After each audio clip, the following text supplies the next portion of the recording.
नमस्कार दोस्तों, OCN network में आपका स्वागत है। मैं हूं ओमकार चौधरी।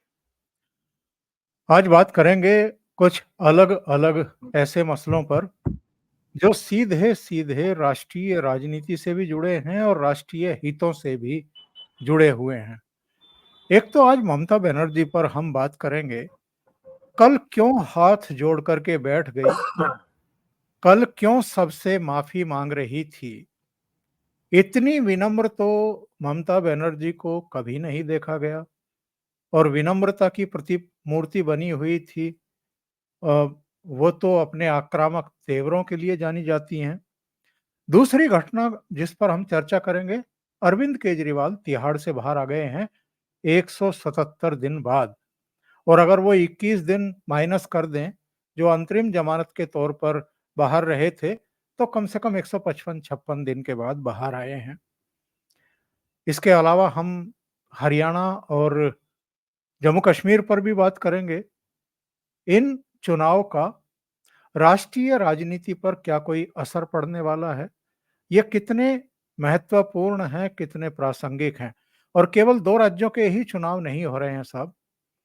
इनके निपटते-निपटते झारखंड और महाराष्ट्र के चुनाव की भी घोषणा हो जाएगी। और मैं तो कहता हूं कि शायद 3 राज्यों की एक साथ घोषणा हो जाएगी, जिसमें दिल्ली भी शामिल होगा। तो सीधे जुड़ लेते हैं। लखनऊ से हमारे साथ जुड़ रहे हैं वरिष्ठ पत्रकार वीरेंद्र नाथ भट्ट। वीरेंद्र जी से इस विषय पर चर्चा को आगे बढ़ाते हैं। वीरेंद्र जी, बहुत स्वागत है आपका। नमस्कार। वीरेंद्र जी, सबसे पहले तो मैं आपकी इसी पर टिप्पणी चाहूंगा। कल हमने ममता बनर्जी को देखा, हाथ जोड़ करके बैठी थी। 2 ढाई घंटे तक उन्होंने जूनियर डॉक्टर्स का इंतजार किया, वो नहीं पहुंची।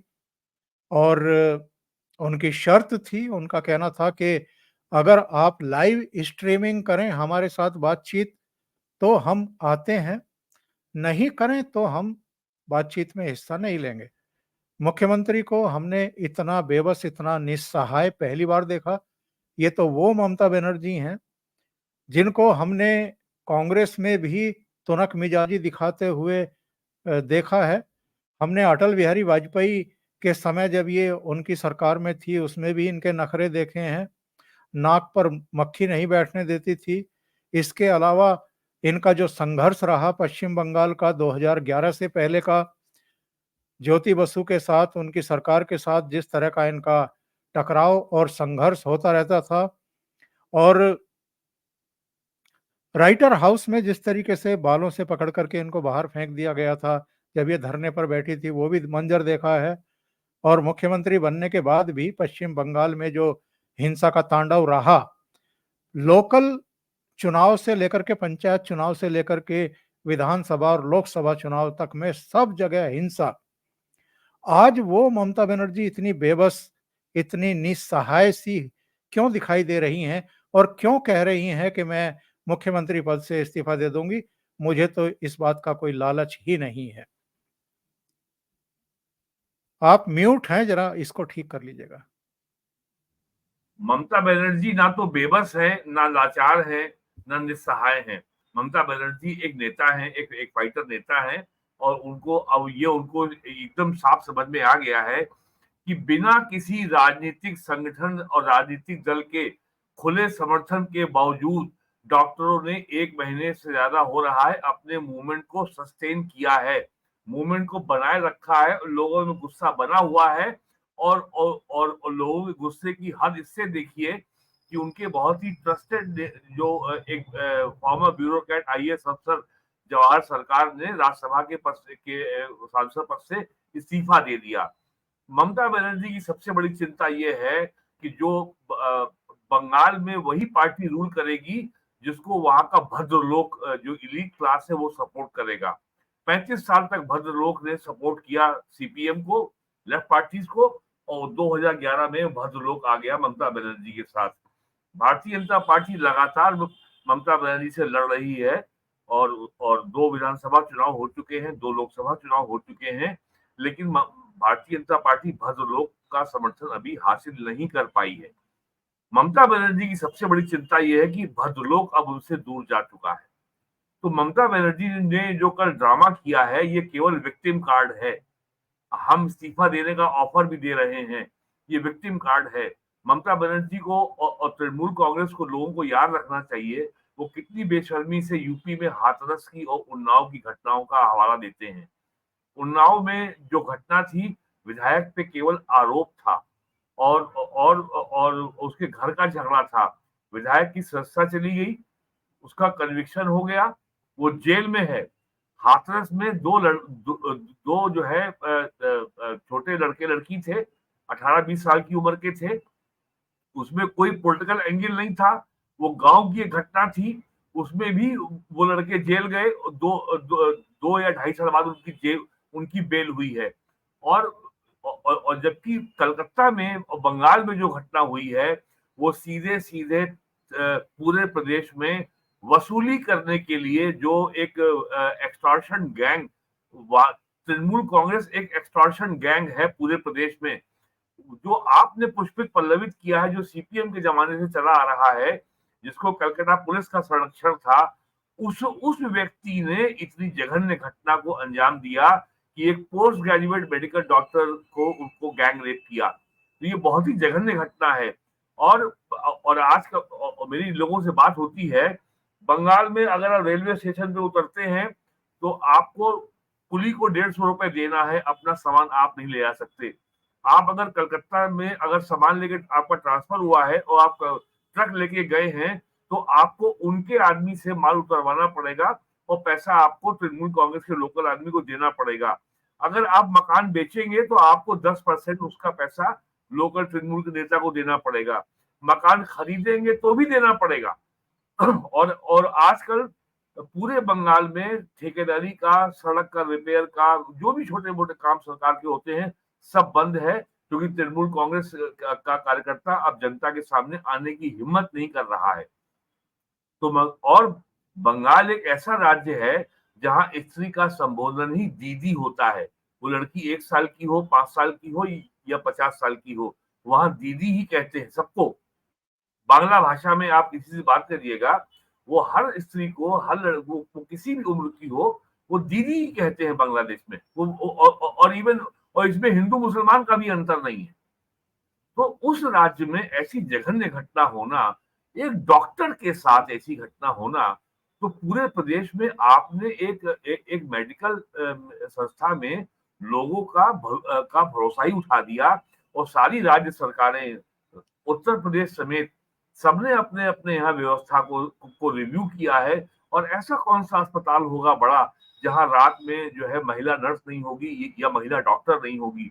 लेकिन उस महिला की सुरक्षा के ऊपर खतरा हो सकता है, ये कल्पना के बाहर था। महिला नर्स हो या महिला डॉक्टर हो। तो बंगाल ने तो इतना जघन्य काम किया है कि केवल भारत में ही नहीं, पूरे दुनिया में भारत का नाम काला किया है।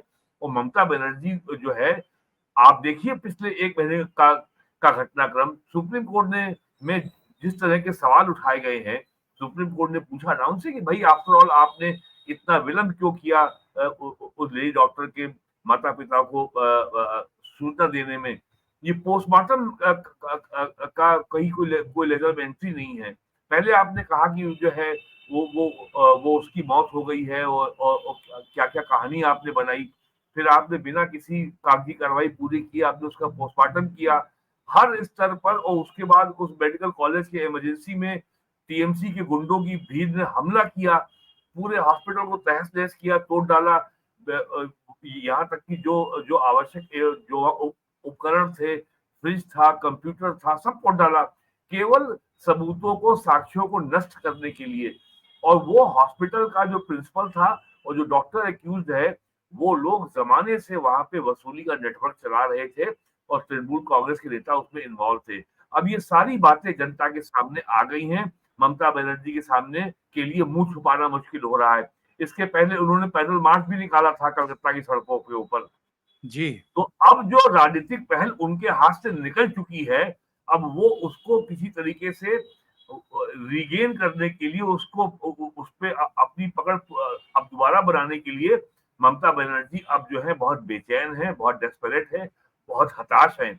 और एक बहुत बड़ी नेता है जो यूपी में कहती थी कि लड़की हूं, लड़ सकती हूं, अभी तक 1 महीने से ऊपर हो गया है, उनका बंगाल की घटना के बारे में अभी तक कोई वक्तव्य सामने नहीं आया है, कोई ट्वीट नहीं आया है, और पूरा इंडिया अलायंस इसके ऊपर खामोश है।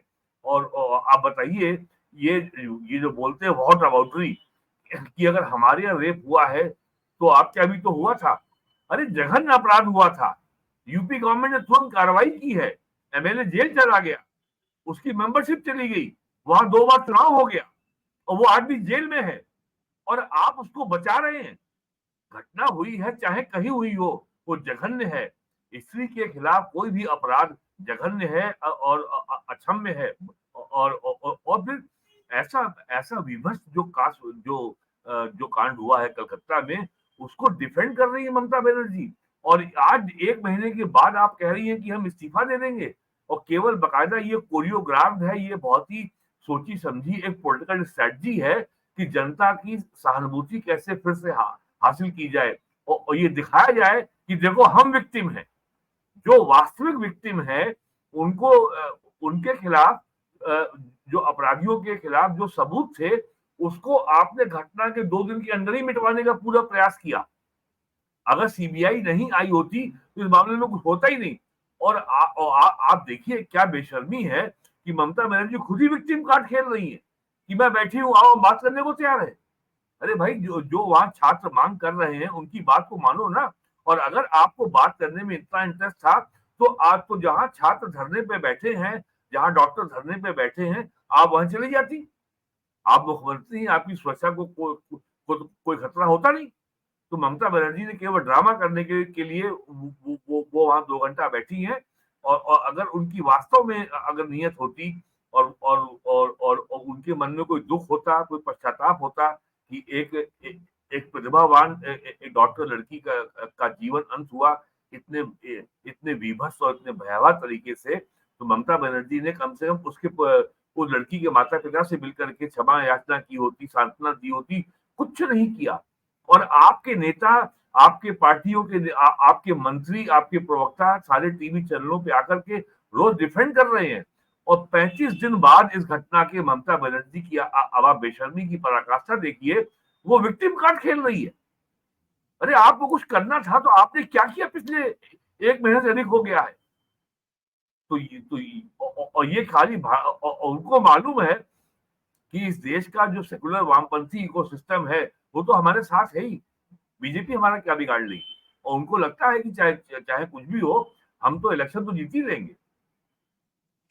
अरविंद केजरीवाल भी बाहर आ गए हैं साहब, और बाहर निकलने के बाद कहा कि भगवान मेरे साथ था क्योंकि मैं सच्चा आदमी हूं। नहीं, भगवान ही नहीं है, उन्होंने ये भी कहा कि संविधान भी मेरे साथ था। अखिलेश यादव ने भी कहा है कि आज के ट्वीट में कि संविधान की विजय हुई है। आप बताइए।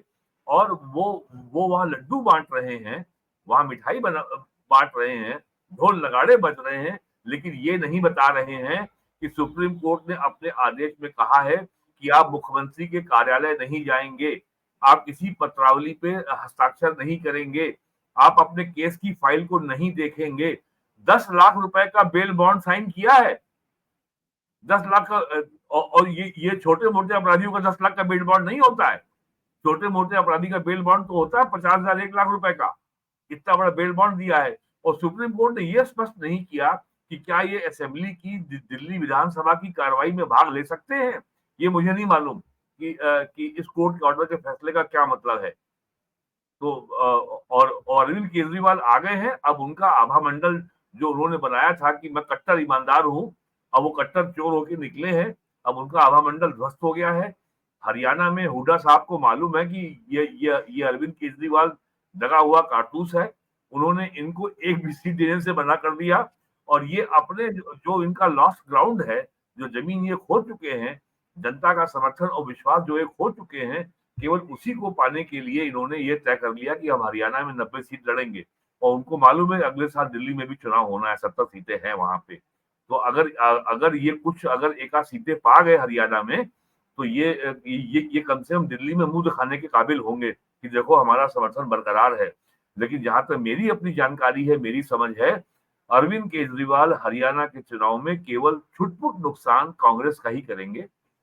वो इलेक्शन अब इतना पोलराइज हो चुका है इतना ज्यादा वहां ध्रुवीकरण हो गया है हरियाणा में कि अब वहां पे तीसरे प्लेयर की जगह बची नहीं है हरियाणा में। ये कुछ 2, 4, 10 सीटों पर कहीं 2000, कहीं 3000, कहीं 5000 वोट काट लेंगे, लेकिन ये वोट जो काटेंगे वो नुकसान ये कांग्रेस का ही करेंगे। बीजेपी का नुकसान नहीं होगा, बीजेपी को तो इससे तो इससे लाभ होगा।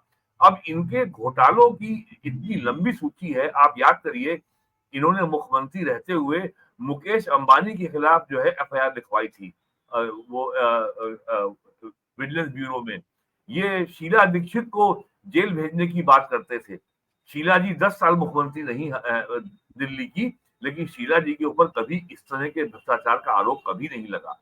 15 साल, इन्होंने 15 साल, 15 15 साल साल में मुख्यमंत्री। उनके ऊपर कभी आरोप नहीं लगा भ्रष्टाचार का। और जी। वो और लोगों की जानकारी के लिए बता दूं, वो 1985 में कन्नौज से एमपी रही थी, और 5 साल वो प्राइम मिनिस्टर राजीव गांधी थे, तो वो पीएम कार्यालय में वो प्राइम मिनिस्टर ऑफिस में राज्य मंत्री थी।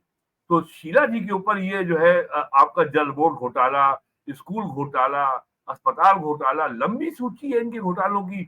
मोहल्ला क्लिनिक घोटाला, क्या नहीं किया इन लोगों ने। और केजरीवाल को ये भरोसा है। मैं दिखा देता हूँ क्या क्या इन पर आरोप हैं अभी। ये हम्म, 2875 करोड़ का शराब घोटाला, 78,000 बताइए। करोड़ का जल बोर्ड घोटाला, 5,000 करोड़ का क्लासरूम निर्माण घोटाला, एक हम्म, हजार करोड़ का नकली दवाइयों का घोटाला, 4,000 करोड़ का लैब एक्सरे घोटाला, 1,850 करोड़ का गाड़ियों में पैनिक बटन घोटाला, 1,000 करोड़ का बस खरीदी घोटाला, 125 करोड़ का शीश महल घोटाला। और ये मैं नहीं कह रहा हूं, ऊपर देखिए क्या लिखा है, office of the Amit Shah. ये जी। अमित शाह के ऑफिस से चुनाव के दौरान, लोकसभा चुनाव के दौरान जारी किया गया ट्वीट है। सही बात है। तो ये जो है केजरीवाल तो काठ की हड्डियां थी, 2 बार चढ़ गई है। अब इसका जो है समय जा चुका, और वैसे सबको मालूम है, ये तो अमेरिकन एसेट है। ये तो फोर्ड फाउंडेशन जो जो सीआईए का फ्रंट ऑफिस है, ये उसकी देन है। और इसके जो संबंध है खालिस्तानियों से, ये सब जग जाहिर है। आपको याद होगा पिछले चुनाव में क्या कहा था कुमार विश्वास ने इसके बारे में। और जो पन्नू है जो इस समय कनाडा में टहल रहा है, उससे इससे जग जाहिर है। बकायदा उससे पैसा इन लोगों को मिला है। और ये तो बात जो है पब्लिक डोमेन में आई चुकी है। तो ये एक अपराधी था, और इसका जो है और इसकी जो है ये काट की हड्डियां अब जल चुकी है। और इसका बस ये केवल इसकी न्यूसेंस वैल्यू रहेगी। ये रोज गाली देगा फिर से, और फिर से लोगों को ये अच्छा, हमारे देश के लोग जो हैं बहुत जल्दी से कल की बात भूल जाते हैं। मैं इसको पिछले 2007 से देख रहा हूँ। इसने आरटीआई के सवाल लगाने के जरिए अपनी पॉलिटिक्स शुरू की थी। और ये देखिए, ये केवल मीडिया के चलते ये कहाँ से आ गया। और इसको ये मालूम है कि हमने मीडिया पे इतना टीवी चैनलों को हमने इतना विज्ञापन दिया है, आने वाले दिनों में देंगे, तो इनको तो हम अपनी तरफ कर लेंगे। और इतनी ज्यादा गालियां देंगे, और प्राइम मिनिस्टर मोदी पे जितना ज्यादा हमला करेंगे, उतनी ज्यादा टीवी को टीआरपी मिलेगी। और मैं अपना खोया हुआ जो मेरा आधार है वो मुझे वापस मिल जाएगा। लेकिन केजरीवाल का अध्याय, मेरा अपना मानना है, अब इसका कोई भविष्य नहीं है भारत की राजनीति में। और वीरेन जी, आपने हरियाणा चुनाव की चर्चा की, अरविंद केजरीवाल और भूपेंद्र सिंह हुड्डा की चर्चा की, तो मैं ये जरूर जानना चाहूंगा कि दो राज्यों के जो चुनाव इस समय चल रहे हैं, जम्मू कश्मीर और हरियाणा, इनका राष्ट्रीय राजनीति पर क्या इम्पैक्ट पड़ने वाला है, यानी इनका महत्व क्या है।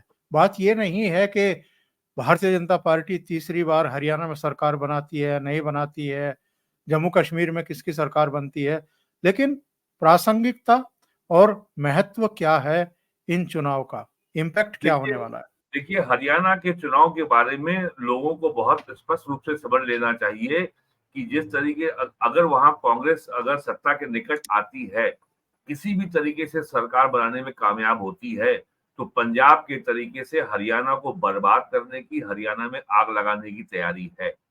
जिस तरीके से आपने देखा 2020 में दिल्ली हरियाणा बॉर्डर पर जो किसान आंदोलन शुरू हुआ, आज तक जो और ये सबको मालूम है कि 2014 के लोकसभा चुनाव में, 2019 के लोकसभा चुनाव में दोनों चुनाव में कांग्रेस ये 3 कृषि कानून लाने का अपने मैनिफेस्टो में वादा किया था। कांग्रेस ने आज तक ये नहीं बताया कि एकाएक इन कानूनों में ऐसी कौन सी खराबी आ गई कि किसान इतने नाराज हो गए।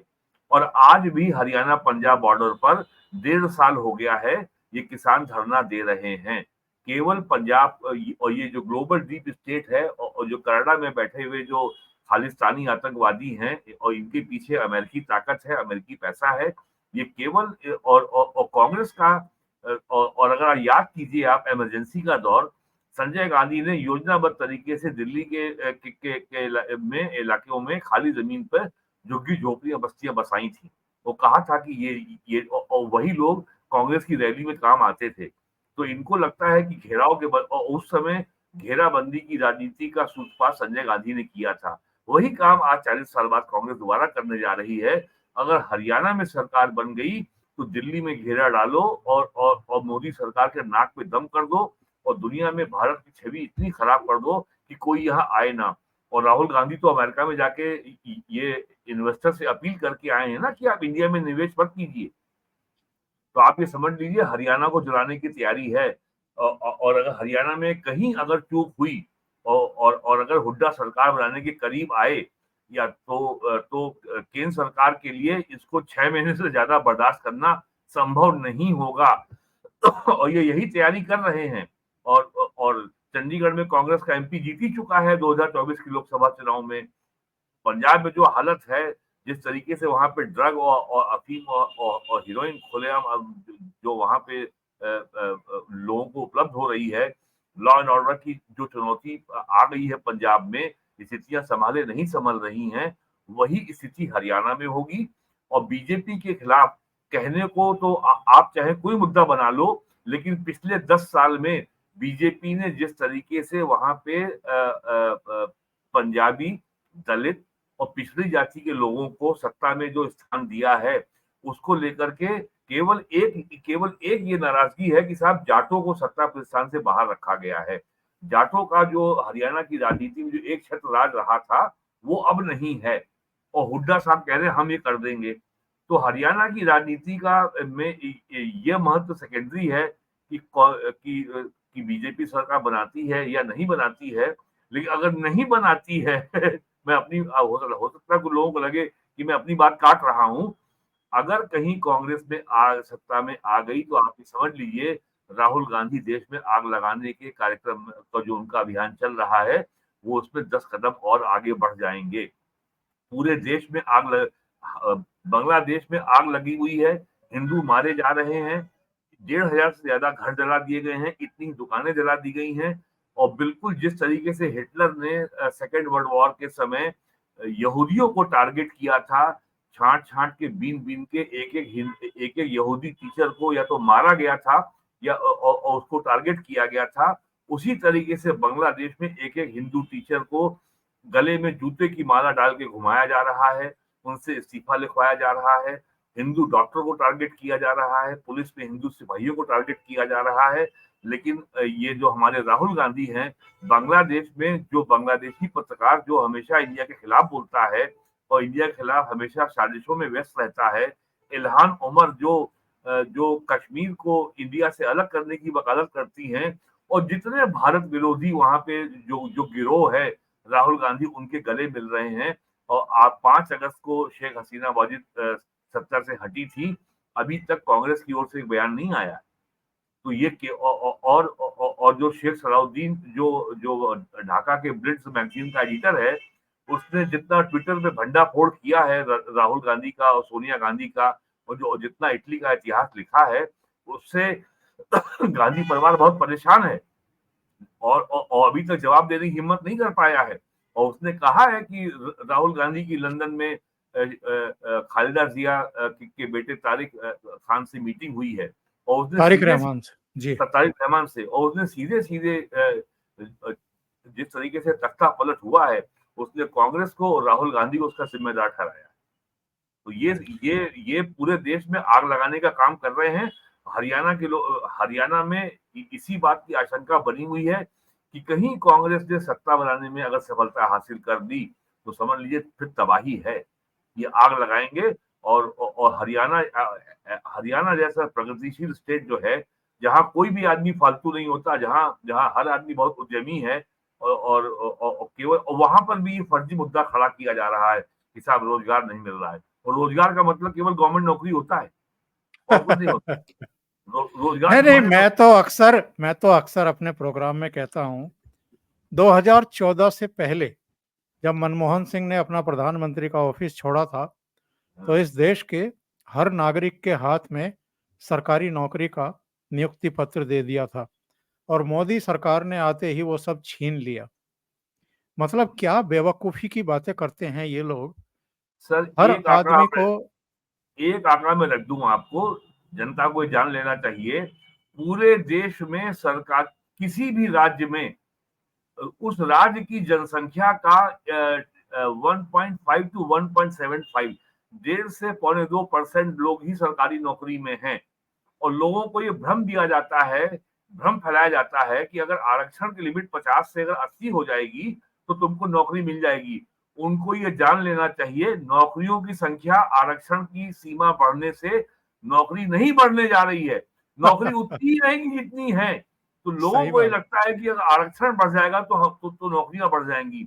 और ये भी जान लेना चाहिए, अब राज्यों में नौकरियां केवल दो बची हैं, पुलिस और में सिपाही, और प्राइमरी स्कूल का टीचर, और नहीं, बाकी मेरा मेरा मेरा बाकी एक और मेरा एक और कहना है, अरे भाई कर्नाटक में तो आपने गणना करा रखी है ना, हाँ हाँ, लागू कर दीजिए। वहां वहां बताओ ना, वहां कितने रोजगार आपने उपलब्ध कराए हैं लोगों कर, को। कर, कर्नाटक में गणेश पूजा पंडालों पे मुसलमान हमले कर रहे हैं, जलाए जा रहे हैं, और आज जो विसर्जन को जा रहे थे तो उसको रोक करके पुलिस ने गणेश जी की मूर्ति को ही गिरफ्तार कर लिया। ये पूरी खबर चल रही है ट्विटर पे, देखिए। तो वहां तो जी, जो है जी। ये सरकार जो है, कांग्रेस की सरकार जो है, मुस्लिम परस्ती में और अपीजमेंट में और तुष्टीकरण में इतना ज्यादा उलझ गई है कि उनका मुख्यमंत्री घोटालों में घिरा हुआ है। और जो उनका डिप्टी चीफ मिनिस्टर है, वो राहुल गांधी के संग जो है, जो भारत विरोधी गिरोह है, उनके संग बैठ करके भाषण दे रहा है डीके शिव कुमार। ये तो हाल है कांग्रेस का। लेकिन लोगों को तो इस बात की तथ्यात्मक जानकारी रखनी चाहिए। और वीरेन जी, जम्मू कश्मीर में भी चुनाव हो रहा है और इसके अलावा अगले 2-3 महीने के भीतर झारखंड और महाराष्ट्र में भी होने वाला है और दिल्ली का चुनाव भी दूर नहीं है। हो सकता है कि जैसे ही हरियाणा और जम्मू कश्मीर के नतीजे आए 8 अक्टूबर को, उसके तुरंत बाद इन 3 राज्यों के चुनाव का भी ऐलान कर दिया जाए। तो इन पाँचों राज्यों के चुनाव का एक्चुअल में महत्व क्या है? और महाराष्ट्र में तो इस समय भारतीय जनता पार्टी, शिवसेना और अजीत गुट की सरकार है। जम्मू कश्मीर में राष्ट्रपति शासन है 2019 से ही, 2018 से ही, जब से महबूबा की सरकार से समर्थन वापस लिया था भारतीय जनता पार्टी ने। तो ये 4-5 राज्यों के चुनाव, इनके नतीजे, इनकी रिलेवेंसी क्या होगी और राष्ट्रीय हितों पर ये किस तरह से असर छोड़ेंगे? लोगों को एक बार याद रख लेना चाहिए कि 2014 में पीएम बनने के बाद से ही Narendra Modi one nation one election की बात कर रहे हैं। तो अब लोगों को समझ में आया इसका मतलब क्या होता है। अभी 2024 में चुनाव हुआ लोकसभा का, वो चुनाव अभी खत्म नहीं हुआ कि चुनाव आ गया हरियाणा का, फिर चुनाव आ गया जम्मू कश्मीर का, फिर आ रहा है महाराष्ट्र का, फिर आ रहा है झारखंड का, अगले साल फिर दिल्ली का है, और फिर 25 में चुनाव हो जाएगा बिहार का, सितंबर में। तो उसके बाद और उसके बाद 26 में चुनाव लगे हैं, और उसके बाद जब 27 आएगा तो भी यूपी में चुनाव होगा, उत्तराखंड में चुनाव होगा, गोवा में चुनाव होगा, मणिपुर में चुनाव होगा, पंजाब में चुनाव पंजाब होगा। तो पंजाब में यह होगा। लगातार चुनाव ही चुनाव लगे रहे हैं। और उसके बाद लोगों को यहाँ पे जो है रोजगार भी चाहिए, नौकरी भी चाहिए, 24 घंटे बिजली भी चाहिए, सस्ता आलू आलू प्याज टमाटर भी चाहिए, सस्ता पेट्रोल भी चाहिए, सस्ता डीजल भी चाहिए, और सस्ता गैस सिलेंडर भी चाहिए। और ये सब तब चाहिए जब लगातार एनार्की मची हुई, अराजकता फैली हुई है, और एक आदमी अराजकता फैलाने को जेल से रिहा हो गया, केजरीवाल। और एक एक अच्छे भले राज्य को, जो बहुत ही प्रगतिशील राज्य है, उसको आग में झोंकने की तैयारी हो रही है हरियाणा को। जहां तक चुनाव की बात है, झारखंड में जो जो वहां के हेमंत सोरेन वहां के मुख्यमंत्री हैं, उनकी हालत वही हो चुकी है जो कि अरविंद केजरीवाल की है। और जिस व्यक्ति को उन्होंने अपने जेल में रहने के दौरान मुख्यमंत्री बनाया था, वो उनकी पार्टी छोड़ के बीजेपी में शामिल हो चुका है। वहाँ कड़ा मुकाबला होगा। और हेमंत सोरेन तो ये तो केवल भ्रष्टाचार और लूटपाट के लिए जाने जाते हैं। उनके कार्यकाल में जो सेक्रेटरी माइनिंग महिला आईएएस अफसर थी, वो 1 साल से जेल में है। ईडी ने उनके यहाँ जो रेड की थी और जो अरबों रुपए इकट्ठा किया था। धीरज साहू कांग्रेस के एमपी हैं, उनके घर से तो 300 करोड़ रुपया नगद मिला था, आपको पता ही होगा। जी जो हाँ। कांग्रेस के राज्यसभा एमपी हैं, तो ये सब तो वहां हो चुका है। बात आती है जम्मू कश्मीर की। जम्मू कश्मीर में बीजेपी का दावा ये नहीं कि हम सरकार बनाने ही जा रहे हैं। जम्मू कश्मीर में सबसे बड़ी बात ये है कि वहां पे पीडीपी और अब्दुल्ला खानदान ने जिस तरीके से जम्मू कश्मीर को अपनी निजी जागीर की तरह चलाया है आजादी के बाद से, अब की बार अगर ये दोनों में कोई मुख्यमंत्री बनेगा तो उसको झटका लगेगा कि अब हम वो नहीं रहे जो हम थे। अब हमारी वो जो है आर्बिट्रेरी और एकदम बेलगाम ताकत नहीं है। अब ये स्टेट नहीं है, अब ये यूनियन टेरिटरी है। और यूनियन टेरिटरी में हमारा बॉस लेफ्टिनेंट गवर्नर है। और आपको याद होगा 2 महीने पहले अभी होम मिनिस्ट्री ने ये जम्मू कश्मीर रीऑर्गेनाइजेशन एक्ट को अमेंड कर एक्ट के अंदर जो नए रूल्स अभी अनाउंस किए हैं, जिसमें लेफ्टिनेंट गवर्नर को और पावर्स दे दी गई हैं। तो वहां यस। पर और इस समय जम्मू कश्मीर में फारूक अब्दुल्ला हो और चाहे महबूबा मुफ्ती हो, दोनों में पाकिस्तान परस्त बनने की होड़ लगी हुई है। और वहां पे आम आदमी ये कह रहा है कि हमें पहली बार मोदी के पीएम बनने के बाद सरकारी योजनाओं का सीधे लाभ मिला है और भ्रष्टाचार नहीं हुआ है। और जिस तरीके से पहली बार वहां पे वाल्मीकि समाज को वोट देने का मौका मिल रहा है, जिस तरीके से वहां पे पहली बार जो वहां पे पहाड़ी समुदाय है उसको एसटी का दर्जा मिला है, बकरेवाल को जो वर्ग है, जो जाति, उसको भी एक उसका भी एमपी बनाया, इस समय राज्यसभा में बैठा हुआ है और उसको भी वोट देने का मौका मिलेगा। अब वो गुलाम की तरह वोट नहीं करने वाले हैं। तो इन्होंने जिस तरीके से बादशाह और नवाबों की तरह शासन किया है, अब जनता इनके खेल को समझ गई है। तो ये जो है और आपको मालूम ही है कि जो उमर अब्दुल्ला है, वो 2 सीटों से इलेक्शन लड़ रहे हैं पार्लियामेंट असेंबली का। एक सीट में जो उनकी अपनी गंदरबाल जो जो सबसे विश्वास सीट थी, उनको भरोसा नहीं है कि वो जीत जाएंगे। और इस चुनाव के बाद लोग आमतौर पर केवल ये देखते हैं कि सरकार किस पार्टी की बन रही है। जम्मू कश्मीर के इतिहास में ये पहला चुनाव है जब वहां के जो पारंपरिक राजा महाराजा और आपके नवाब लोग हैं, ये अब्दुल्ला परिवार, इनको जवाबदेही की गर्मी महसूस हो रही है। इनको मालूम हो गया है कि अगर हम सरकार बना भी लेंगे तो यहाँ पे उस तरीके से हमारा मनमानी पूर्ण एक छत्र राज नहीं चल पाएगा जो हम अब तक करते आए हैं। जिस तरीके से बिल्कुल। फारूक अब्दुल्ला ने जम्मू की डेमोग्राफी को बदलने के लिए, वहां पे मुसलमानों की आबादी के लिए जिस तरीके से रोशनी एक्ट के जरिए हजारों एकड़ जमीन जो वहां अलॉट की है मुसलमानों को, उसके खिलाफ जो सरकार ने कार्रवाई की है, तो ये सारे काम अब हो रहे हैं जिससे उनको परेशानी होगी। और अब तो जम्मू कश्मीर में रक्षाबंधन भी मनाया गया, वहां पे जो है वहां दुर्गा पूजा भी हो रही है, श्रीनगर में गणेश चतुर्थी भी बनाई गई है। तो इस सब चीजों से जो वहां पे नॉर्मलसी वहां लौटी है, उस सबसे मुकाबला करना बहुत कठिन काम होने वाला है। अगर ये कोई मुख्यमंत्री बन भी जाएंगे तो उस तरीके से जो उन्होंने गुंडागर्दी के साथ लूटा है, वो तो सुविधा अब समाप्त हो गई है। तो बीजेपी का जो अल्टीमेट ऑब्जेक्टिव था कि आर्टिकल 370 को खत्म करके जम्मू कश्मीर को भारत की संवैधानिक मुख्य धारा में लाना है, वो काम बहुत हद तक पूरा हो गया है। और इस चुनाव के होने का मतलब ये है, ये भले बोलते रहे कि हम आर्टिकल 370 को बहाल करेंगे, लेकिन चुनाव लड़ करके इन्होंने केंद्र सरकार के, मोदी सरकार के आर्टिकल 370 और आर्टिकल 35A को खत्म करने के फैसले पर अपनी मुहर लगाई है इन्होंने। ये इनको नहीं समझ में आ रहा है। बिल्कुल। बिल्कुल। अगर आप इतने ही खिलाफ थे तो आप कहते इलेक्शन नहीं लड़ेंगे हम। और अब से वहाँ विधानसभा का कार्यकाल 5 साल का ही होगा और जी। अब से वहाँ पर सुरक्षित सीटों से चुनाव लड़कर के एमएलए आएंगे। तो हाँ। वहाँ बहुत बड़े बदलाव हुए। नीचे अब 43 सीटें हो गई हैं 37 के बजाय और हुँ। ऊपर एक ही सीट बढ़ी है, 47 हुए हैं। हाँ, तो इस बार काफ़ी ये इनको समझ में आएगा मुख्यमंत्री बनने के बाद ये अब अरे अब तो हम ग्राम प्रधान रह गए या तो हम तो एट द मोस्ट श्रीनगर के मेयर हैं। जो बिल्कुल। जो जो जो तानाशाह की तरह इन्होंने लूटा वो मौका नहीं मिलेगा। बहुत-बहुत धन्यवाद आपका, वीरेंद्र नाथ भट्ट साहब। आप जी, जुड़े थैंक यू। और जी, आपने धन्यवाद सर। महत्वपूर्ण मुद्दों पर चर्चा की। नमस्कार। नमस्कार।